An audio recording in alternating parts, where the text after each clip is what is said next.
Folks, thank you so much for tuning in today again. At the start of the week, we have got some amazing news for you. A lot of things that you're not going to hear from mainstream media. We'll hit the main headlines, but we're also going to give you a glimpse into what's behind those headlines. Interesting to see some of our stories here at Day-to-Day Stockwell Day News popping up either later in the day or a day or two later on other mainstream channels. So it looks like we're getting some attention there. First, a word of consolation and heartfelt sympathy going out to the families of two pilots. This would be an Air Canada Express flight. You may have heard of it by now. Reports coming in that this particular flight landing at LaGuardia late last night crashed into an emergency vehicle. Two pilots were killed, a number of passengers injured. Very tragic accident. It seems that on the recording you could hear the air traffic controller giving the okay for these flights or for the emergency vehicles to attend to an emergency on the runway, not realizing a plane was landing. At the last minute you hear, and it's just a haunting sound, the air traffic controller saying, "Stop, number one truck, stop, stop, stop," and then terrible accident. So hearts going out to everybody concerned there. In Iranian news and Iran and you today, as we try and headline that and start each day to keep you up to date, a joint UK-US base was hit by Iranian missiles. Now, the reason there were no deaths recorded, there might be some casualties. We're still waiting to hear reports from that. But what is ominous about this one is that's a 2,500 mile or almost 4,000 mile range of the ballistic missiles, underlining again the importance of the work that the UK and Israel is doing in taking out the long-term capability of these ballistic missiles. You remember in mainstream media was saying really there's nothing to fear from Iran because their missiles don't go that far, and in fact now proving that these missiles have great range and they do go far. The more and more talk is around the possible invasion of what's called Kharg Island. Kharg Island is about 15 miles off the Iranian coast, and that's where most of, about 90% of Iranian oil is actually produced. And to really cripple the economy there and to give people a chance to really rise up against the regime, the thought has been to control Kharg Island. That would mean, or possibly would mean, US or Israeli boots on the ground. So it's kind of a difficult choice. But again, showing caution is being taken. The actual capability of Iran to produce oil, it could be knocked out completely, but then you could have the entire population, 90 million people, being very upset.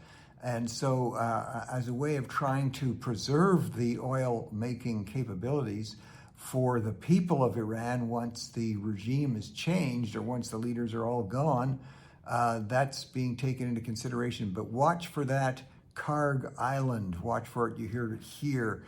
In the area of politics, again, looking at the European side, in Paris, there was just an election, a mayoralty election, a little bit like the one in New York, where Mondami was elected. This time it's the Socialist Emmanuel Gregoire, and that's being reported as the Socialists winning, which in fact they did. And the more conservative or right of center party, the Marine Le Pen party, coming second. What isn't being reported is it looks like there's this same convergence that we saw recently in the important by-election in the Manchester area in the UK, where in fact what gave the left-wing party the ability to go over the top and win was the support of the Islamic vote or the Muslim vote. It seems like that formula is working also in Paris, so very interesting to note. Socialists again and the Islamist radical parties seeming to share some convergence there. The convergence is there, not so much in Germany. There were over the weekend, two state elections. That's like in two of the states or two of the provinces in Germany, one in the Rhineland area, one in the Württemberg area.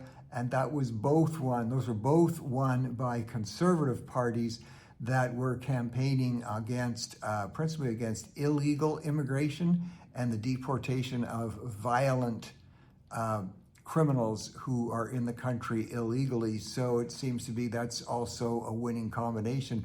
Well, in terms of electoral and combinations, everybody's still continuing to keep an eye on the developments in a Senate election in Texas. And the election will actually take place in November, but it's James Tallarico. We first spotted him, and you heard it first right here on Day-to-Day Stockwell Day News some time ago, a far left individual winning in Texas.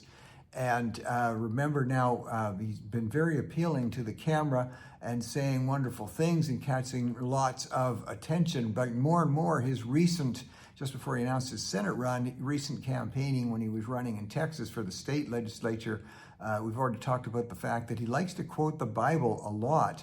And he doesn't get criticized from the media for doing it because he is a progressive. He's significantly to the left. If somebody who's a conservative ever dared to quote the Bible on the election trail, I can tell you they would just be hammered by the media. But the left, culturally Marxist media seems to like it because he quotes scriptures and says things like God is actually binary. And he shares scriptures that say same-sex relationships are just fine. Yesterday he was out comparing himself to the Apostle Paul. That was interesting. But more and more of his former speeches coming up, the fact that he ran when he was getting elected on the state legislature in a district that was a little more to the left, and so he ran on an anti-meat campaign. He actually was appealing to the vegan vote and saying that meat is in fact destroying the environment, the cattle industry, and destroying your health. Now he's running for all of Texas. A little tougher message to go after the cattle industry and the meat industry in Texas itself. So he's recently had a picture of himself chomping down on a large turkey wing. Whether that will compensate and bring back some of the voters for him on the anti-meat side, we'll see. Already the Republicans apparently are running ads with things saying things like the stakes are high. So kind of humorous on that one. We'll see where it goes. And if these former beliefs, he says they're all formers. Tallarico says he's rejected all these beliefs that he had till just recently. We'll see where that goes. Well, Cuba continues to be in a downward spiral economically as more and more things become obvious to people, some things that we've known here for some time and we've talked about and tried to warn people about. But Cuba, of course, is exposed ever since the U.S. nabbed the leader of the president, the narco trafficker of Venezuela, Mr. Maduro, and oil from Venezuela considerably cut down, flowing to Cuba. What a lot of these worldwide events are doing are showing that countries which always touted the fact that they were wonderful communist countries, in fact, are being shown pretty well naked in terms of being able to take care of their constituents. Now multiple electric shutdowns all through the province, all through the country in Cuba. Their medical system, of course, has been a disaster for years, something which I've reported on after a trip to Cuba. And mainstream media, again, always trying to make it like Cuba was just prospering well and doing so beautifully. And isn't that cute how everybody drives around in these beautiful old antique cars? Well, the reason they drive around those antique cars is they can't buy new ones. They can't even buy ones that are 15 and 20 years old, and so they have to keep patching up the old ones. So the communist disaster that Cuba is being exposed, even though some, for instance, like mainstream media in Canada, which is funded by the taxpayers largely, really reluctant to report what a disaster Cuba is. Canadian companies like Sherritt International, which were involved in the Moa mine development in Cuba, it's a nickel cobalt development there. Multiple violations, environmental violations that the government has tried to ignore, and all kinds of problems there that Sherritt is facing. Canadian companies also face problems doing business in Cuba because of some legislation in the U.S. goes way back to 1996. It's called the Helms-Burton Act, and it talked about steps that would be taken against countries doing business in Cuba, and Canada has been, and so they're kind of walking a line there. Even Honda Canada was getting into some trouble because they were supplying cars to the Cuban embassy in Ottawa. So people are keeping an eye on that and on those developments. And will it be possible for the people of Cuba to rise up and throw out the communist leadership? Very interesting how around the world, and this is Cuba, and then there's Iran, once you take out or once you reduce the power of the army, which basically shoots people on sight when they protest the government, once you take that out, the true movement upward to rebel among the people to throw out these communist governments is there. It's just a matter of the timing of doing it.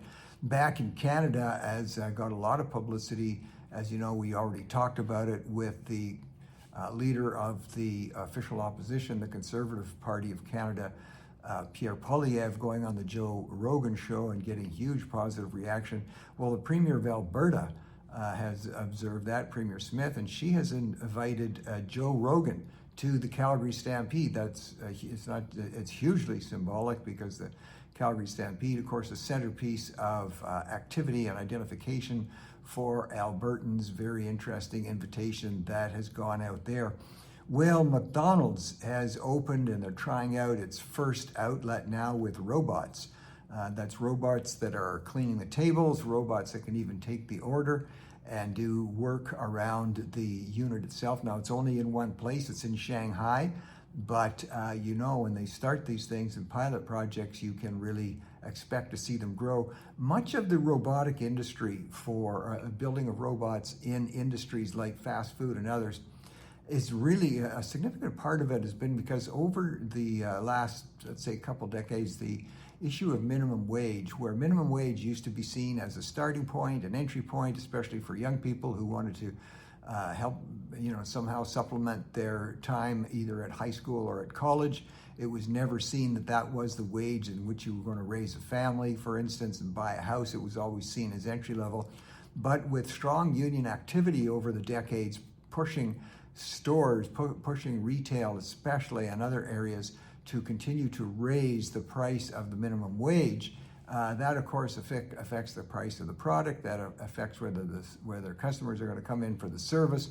And so minimum wage and its unrealistic climb has largely been one of the key factors to motivating companies to develop robotics. And we'll see where that continues to go. And if you're going to want your Big Mac delivered to you by a robot, well, Chili's restaurant and also Ruth's Chris Steakhouse, those two are going at it because Ruth's Chris Steakhouse done something we haven't seen for a while. They've sort of put out a dress code for people wanting to eat there. They're trying to make it, they're saying business casual, trying to create a somewhat romantic and somewhat personal, intimate sense when you go there for your steak, and even saying things like no ball caps, please, no tank tops. And Chili's has responded by saying, hey, anybody can come and eat here at our place anytime. Now, the two have different menus, of course, but interesting to see that discussion going on as much as you see in the you see it in the church community generally across Canada, the U.S. Some churches which are saying, which deliberately dress down to send out a certain message, others which dress up. You know what? I think there's room for both, whether you're going to church or going to a restaurant, but we'll watch and see what happens in terms of those two restaurants. Australia now is doing a review, a 4-month review. You remember we reported here about the law that does not allow under 16 and under, or under 16, to go on the internet in terms of social messaging. And there was actually a law. Now there are mixed reports again coming in on that. It doesn't take too much, apparently, if you're a young person especially, to figure out how to get around the age restriction that's put on there. One young guy reports he was able to beat that just by calling himself a different name than was registered and wrinkling his brow when he was looking into the camera, so it made him look older. That doesn't say too much for all of us with wrinkled brows. But the main thing is it's generally being seen as a positive thing. More and more parents and families calling in and being interviewed saying it actually makes it easier for them to have family time with the kids, to go on hikes, to go in the mountains, to play ball in the backyard, whatever it might be, because the families aren't competing. And there's an important factor here. When it's deemed illegal, even if kids can find a way around it, it does give parents just a little more authority when they say, kids, you can't be on that.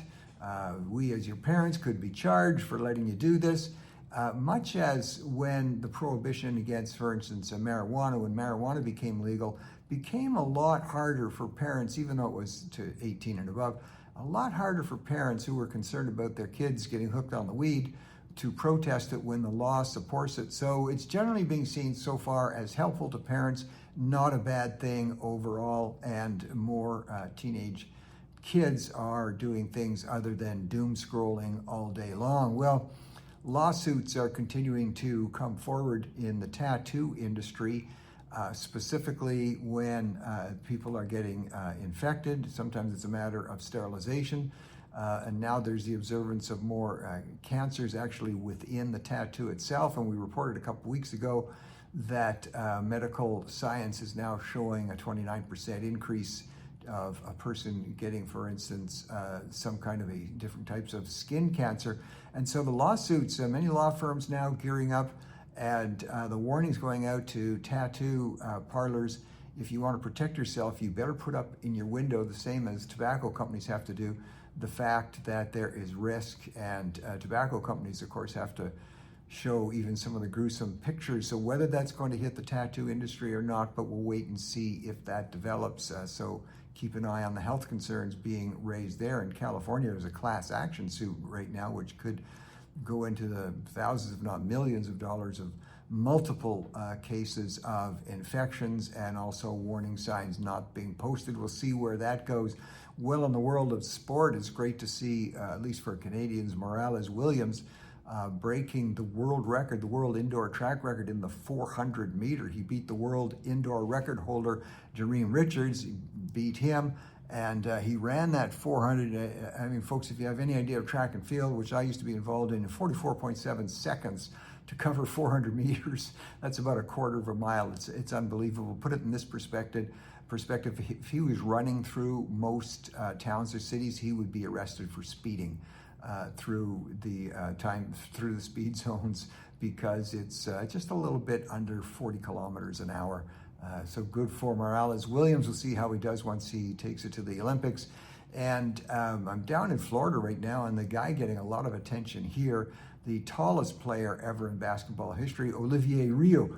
He plays for the Florida Gators, and pictures of him standing beside players who are 6'8" or 6'9". I've got a grandson who's 6'8". That to me is like giant tall, and he's dwarfing these other ones. They're introducing him slowly, bit by bit, into the games. He's getting some dunks in there and starting to get more play time. So guaranteed the Florida team will be getting bigger crowds wherever they go, either at home or away, just for people to see him. Don't forget here, I just didn't want to miss over the fact that Zoran Mondani, my favorite mayor in New York City, he's now taken more steps to punish people who have achieved things. He is slashing what's called the estate exemption. What this does is, if you're passing on a property in your will to your kids, you get a certain type of a tax exemption. There's always been the recognition that people who have worked hard and they've saved up and they have some property to pass on to their kids shouldn't be overtly punished for that. He's reduced that by 90%. In other words, pretty well taken it away, while at the same time he and the governor of New York are begging people in Florida to come back, begging the New Yorkers who have left, and they can't understand why people won't come back to get punished more, because they work harder and they take risk with investing. So we'll see where that goes. Well, Elon Musk has a huge project proposed. It's called a terafab. In fact, it's like a lab, but it's a place, a massive factory, where it gets him continually involved in the chip production industry. And everybody knows and everybody says chip production is going to be massively, it's undersupplied right now. There's almost going to be no end to the consumption as AI continues to expand in just about every area. And the size of the place that he's proposing, it's near Austin, Texas. First of all, it's called a terafab because a tera is the equivalent, brace yourself for this, of 1 trillion watts. Now people go, that's way over my head, that's over mine too. But put it this way, 1 trillion watts would power about 100 million homes. So for one factory, he's proposing that it will be needing, not generating, it will be needing about 1 trillion watts of power. And that's enough to actually power every home in the United States. And the power will be accumulated by massive solar cell complex and battery storage, and also some natural gas to hold that power.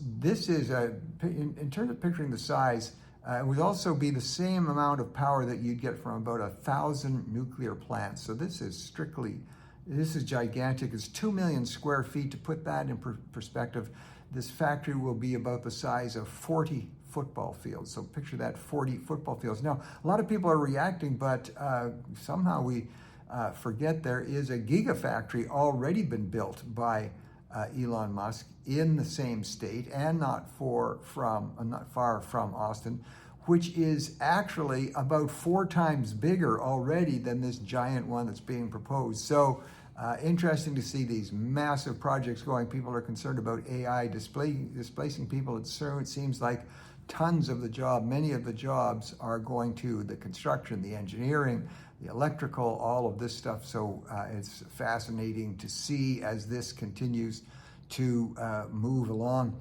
Well, some sobering news out of Denmark where it's making headlines. They've been concerned in Denmark about the doctors there who continue to push what Canada already is the world leader in, and that's in medically assisted dying, so-called. Some call it suicidal assisted or assisted suicide. And a number of us, myself included, predicted when this was first entered a year ago that this, unfortunately, there wouldn't be enough legislative barriers in place, and you would see this moving to include, it was first introduced for those who were imminently facing death and in extreme pain, and of course signing with full authority and the mental capability to do so. And we were raising concerns that there's not enough guardrails. You would see it move to other areas, younger and other conditions. And so they euthanized a young woman. You may be hearing the name of Zoreya Turbik. Sorry if I didn't pronounce that right. There's some discussion on her age. Some news outlets are saying she's in her teen years, others are saying she's in her 20s. Regardless of the age, she was euthanized because she was autistic. And the doctors said, are you ready for this? There was no prospect of improvement. Well, most of the families we know who have autistic kids love their kids dearly and spend all kinds of time and energy and even resources to see them develop even as minimally as they can on the intellectual front. And now a doctor saying there was no prospect of improvement. So that's, I hope, a wake-up call to people. We'll see if it is or not. Well, if you're into K-pop, which is Korean pop music, the group BTS, you may have heard of them. Certainly your kids and grandkids will have heard of them. BTS, those are Korean words. It stands for Bangtan Sonyeon. Sorry if I didn't pronounce that correctly. It actually translated into English means Bulletproof Boy Scouts. And they were a record-setting K-pop boy group about 3.5 years ago. They did their last release and tour because they had to go into military service. In Korea, there's mandatory military service. They're all out of the military service now, and they're doing their first tour since then.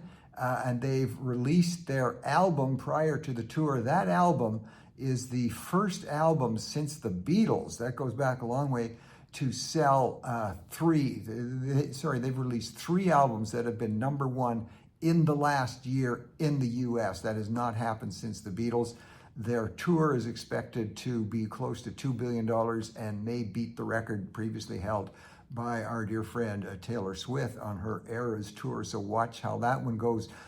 Also, just over the weekend, the movie Project Hail Mary, with a good old Canadian boy being Ryan Reynolds being the main actor there. It did 80.5 million over the weekend. It's 141 million worldwide, setting records. And the thing that's unique about this, it's science fiction, so it's kind of fun. They introduce a lot of humor, I guess. And there's nothing so-called weird or radical. There's no attempt to push anything woke. It's just a good, fun adventure story about just an ordinary guy who gets a chance to save the world. And also bringing out some real virtues.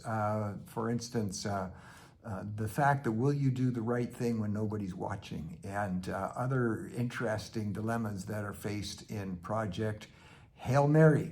So let's see how that goes. It seems to coincide with this increased movement, especially of Gen Z and slightly older, movement back to faith-based activities like, are you ready for it? Yes, going to church. We'll see if that continues to roll out. Folks, thanks for tuning in. We'll see you tomorrow. Bye now.